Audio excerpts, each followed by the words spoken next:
Hello internet, my name's Art. Let's do some art, shall we? If you saw my last video, you may know that I have been recovering from surgery and I haven't been getting a lot of sculpting done, but well, hey, I'm back. Hey, recovery's going fine, thank you very much. I'm feeling out of practice because I haven't been sculpting, as I said last time. So I figured today, why not make something a little bit more fun, a little bit more casual, because the last video was also very, very serious, kind of emotional and personal. So maybe this time, let's just do something fun. So I'm gonna get some forms built and I'll tell you about what we're making as I go.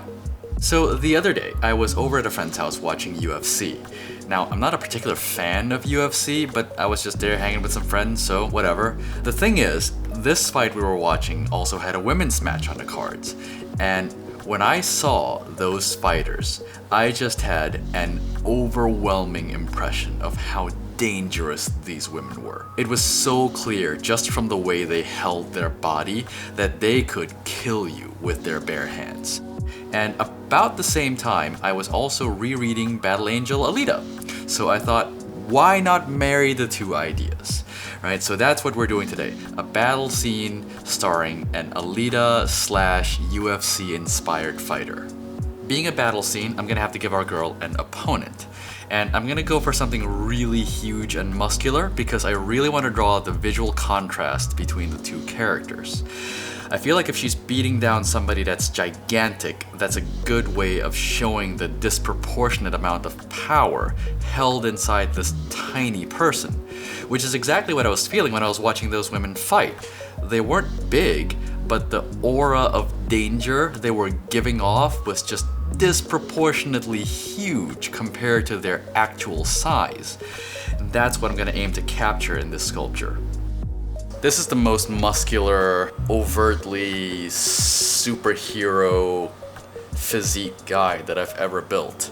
And that's kind of the point, I guess, is that I wanted something that was like a little bit comically, like, you know? Now, normally I would start posing right here. However, I'm feeling like she is a little too small because I really want to emphasize the apparent power dynamic between the two, because I'm gonna flip that on its head. She's gonna be the one kicking his ass, but visually I want him to be like overwhelmingly gigantic compared to her. As annoying as this is, to have to rebuild another form, I mean, I guess I could use the practice anyway, so I'm just gonna chalk it up as that and just do it. So look at this. Like, now we're talking about, like, this is a massive difference. This is gonna look hilariously ridiculous. Alright, so for the action, I'm drawing on another manga for inspiration, Hajime no Ippo. It's a boxing manga where the lead character, Ippo, is this smaller guy who's not especially skilled or talented, but is known for his tenacity and the ability to punch super hard for his size. And his signature punch is this liver blow where he ducks down real low and smashes you in the gut in this tornado-like motion.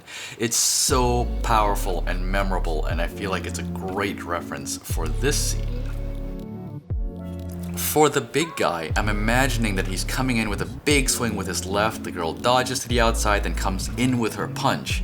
You know, I'm trying to imagine the moment right before this action to try to get it all to make sense together. Not to say that it always works, it's just how I like to think about it. Ooh, okay, I'm digging this, I'm digging this, I'm digging this. It's forming a really nice triangular thing centered around the punch, right? It's like, poof, it's going like this, which is good. Compositionally speaking, it's kind of new to me. Yeah, I think I'm ready to commit. Conceptually, I feel like this is sound. So I think next I'm going to take this apart, clean up the anatomy, lock in the poses, lock in the actions. I should stop saying poses because what I really mean is action. I'm gonna lock in her action and start putting in some actual design elements and, you know, get this thing going. I'm not committing to anything at this point, just sketching out a few ideas. Like, I'm trying boots on one side, leggings on the other, I'm trying a crop top, then a sleeveless. For arms, I'm trying one that's a bit more robotic and one that's like a sleeker organic metal thing. I'm just exploring here and seeing what jumps out at me. The only thing I really know at this point is that I want her to have robot arms. For whatever reason, I don't imagine a full-body cyborg, just a partial conversion modification thing. I want her to be more human than robot. For her face, I really want to make sure I get an expression that sells, so this time I'm going to attempt to use clay eyes instead of plastic balls like I usually do. Using clay eyes will allow me to put in nice irises and decide where she's looking, which I think will be very meaningful for emotional impact. For me, this is quite a bit harder than using plastic balls because you have to really nail the roundness of the eyeballs.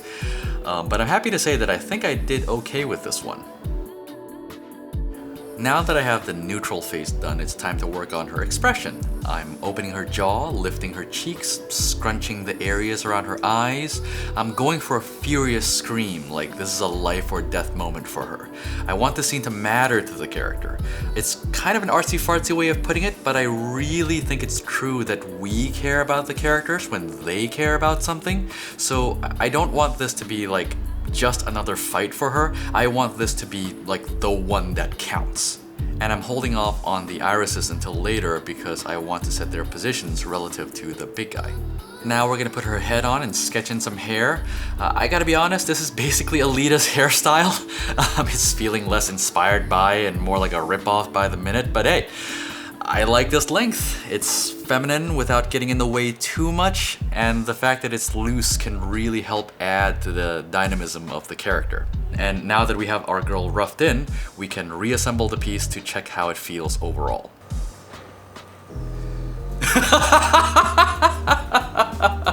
It is like hilariously powerful. Like it looks so crazy. I have a friend of mine who very recently had to travel with a bunch of people. My friend's a girl and the other people she was traveling with were guys. I guess they were trying to be nice, but they kept changing her seats for her, thinking that she would like it better or find it more comfortable or something, but it was all like choices that she didn't want. Like she just wanted her original seat, which she picked.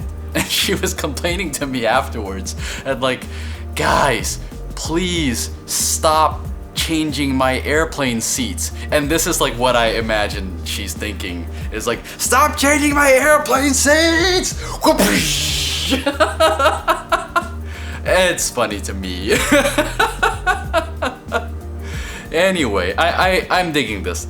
Okay, now we have to do the same thing to the big guy. I've decided to make life a little bit easier on myself and have one of his feet touch the ground. It would be so much harder to make him float in the air without visible support, so even though this makes the direction of the action feel a little more horizontal than vertical, I'm just gonna live with it because I don't want visible supports, and running a support wire through the girl's punching arm would be ludicrously difficult. So now I'm just cleaning up the anatomy and roughing in his weapons. I was thinking like a buzzsaw or a giant knife on one arm and sort of a power fist on the other. Again, not committing to anything just yet. I'm just sketching in ideas, seeing how this combination feels. Now I'm gonna try a couple different versions of the big guy's head. I'm imagining something kind of skull-like. I'm not really sure why, but that's what I have in my head. This first version I really ran with the skull thing, but I think it's a little bit too personality-less. I can't sense any emotion from this guy, and it's making him feel like a generic enemy. Like there could be a half dozen of these guys walking around, and I don't really want that. So for the second version, I'm going for something a lot more human so I can give him an actual facial expression. I'm using plastic balls for his eyes, and that's obviously a very intentional choice because this way his eyes are this ghostly white, where hers is clay colored. Since I don't plan on painting this sculpture, I think little choices like clay eyes versus plastic eyes or slits for eyes can make a big difference in how a character feels, especially in relation to each other. In terms of design, I still want skull-like, so I'm gonna make him bald and cut off the human part around the jaw and leave everything below robotic. Lots of other people have done this type of design, but hey, I've always dug this type of look, so I'm doing it here. His head design is really freeform because I didn't really have a character in mind when I started. I only knew what I wanted the girl to be, but this guy was kind of a big question mark. But now that his face is shaping up, I'm starting to get a sense of who he is. Like, what if this person used to be her friend, right? And he's been turned into this killing machine, and she's having to take him down, and it's kind of a big emotional fight, so that's why she's putting her all into it, and he doesn't know what he's doing. Or does he? Maybe he faintly knows that what's going on the inside. Maybe that's why he let her like get in so close to get in such a critical blow, even though he's got like this huge arms and like huge weapons that could keep her away or whatever. So maybe he wants her to get him. But I don't know, I'm coming up with all kinds of story. You'll never notice just by looking at the sculpture, but it's in my head, so I like it. Now that I know who this guy is, kind of, it's a little easier to figure out what his overall design is gonna be. I'm imagining somebody who's largely been converted to a cyborg, certainly much more than she is. So where our girl just has robot arms, I want this guy's entire bottom half to be robotic, and his knife arm and his power fist / now claw can be robotic too. Basically just his brain and torso is human. I even like how it's a weirdly exposed design. Like, it makes no sense why his center mass would be wide open with no armor like that, but I feel like it actually adds to the weirdness of it all. I'm not finishing him up just yet, I'm just shaping in the main pieces of armor to make sure I know the silhouette and the general design. I want to work on the entire piece at the same time, so I don't want to take one character too far ahead of the other in terms of process. Speaking of which, I'm now gonna switch back to the girl. I tried briefly the open ribcage torso look because I liked the lines they were making on her body, but I decided that it made her too robotic. I really do just want her arms to be machine parts, so I'm gonna go with a simple bodysuit instead. It's nice and clean, and hopefully would be a nice contrast to her more mechanized enemy. You may have noticed, by the way, that I've adjusted both characters' pose or action quite a bit, in particular their arms. I'm always trying to get maximum power and impact out of each sculpture, so oftentimes characters' pose or action can look quite different at the end than from the start, where I thought I liked the composition just fine. For her arms, the main challenge was deciding where the robot parts should end. I ended up going all the way to her shoulder and chest because I felt like that made the most sense, because your shoulders and chest are really just there to move your arms around anyway. Her costume was surprisingly tricky to do, even though it basically amounted to some shoulder straps and some tiny wrinkles on her legs.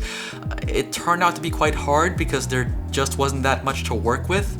Each wrinkle on her pants had to be as small as I could make it, but still have it read clearly. I'm sure this isn't exactly right, but I think what I ended up with works well enough to sell the effect. And now I'm finally putting in the irises. I'm just pushing into the eyeballs with a tiny ball stylus, then dropped in another teeny tiny lump of clay so the iris wouldn't just be shadows.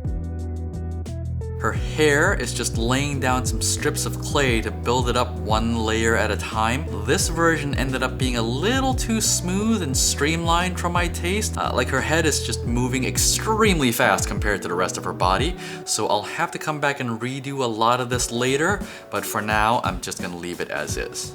Lastly, some decorative lines on her costumes and a belt to break up the plainness. Less is more in this case. I tried doing a bunch of lines, but it turned out simpler is better for this one. And there's our girl. Not too bad, if I do say so myself.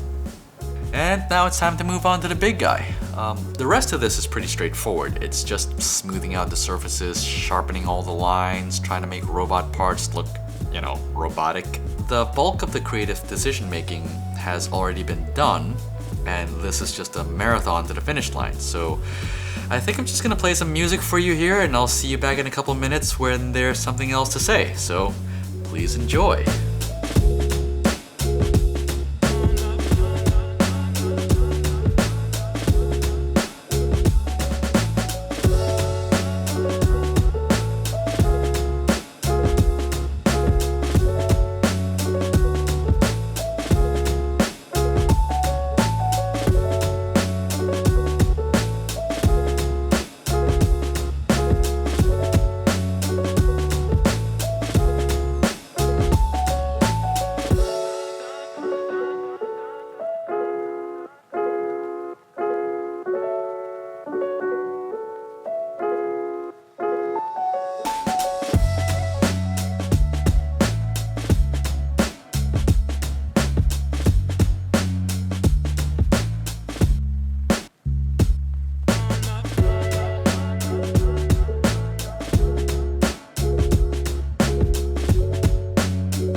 we're just about done with this guy. If you're curious, everything you just saw from the time I chose the big guy's head design to now took about 50 hours to sculpt. It was exhausting, but we're close. We're really close. So, you know what, you guys? I think it's time to assemble this. Okay, this is gonna be like terrifying. Wish me luck!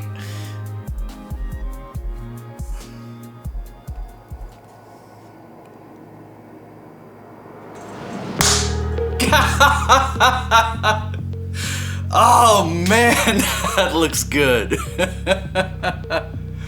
Oh man, that's good. Oh, there's a moment like this in almost every one of my sculptures where there's like, you work on you work on two parts, two characters kind of separately, and you spend a whole lot of time like refining them and whatever, and then you put them together, you see them together for the first time in a long time, and this is one of those moments where it's like, oh man. Oh man.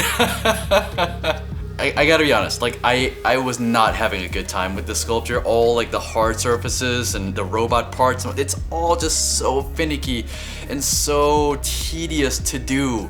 And I was just so ready for the sculpture to be over. But like, this is worth it. I'm so jazzed right now. But I'm also glad that it's over. Anyway, that's it. There's just a little bit more for me to do. I have to refine the girl's facial expression because I felt like it had lost some of the ferocity that was present before I cleaned it up just a bit too much. And her hair needs quite a bit of work to make it a bit more messy and less streamlined. But that's pretty much all. So I'm just gonna run the rest of this footage in time-lapse and show you the epic final reveal. And I will see you after that for the closeout.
Well, here we are. Thank you for making it all the way to the end of the video. I appreciate you. I appreciate your time. If you would like to see pictures of the sculpture, you can check them out on Instagram at archongart. If you make art and you would like to share them with me, please feel free to tag me on Instagram, on Twitter. It's all at archongart. But anyway, that's it for this one. I hope you have a very nice day, and I will see you next time. Bye-bye.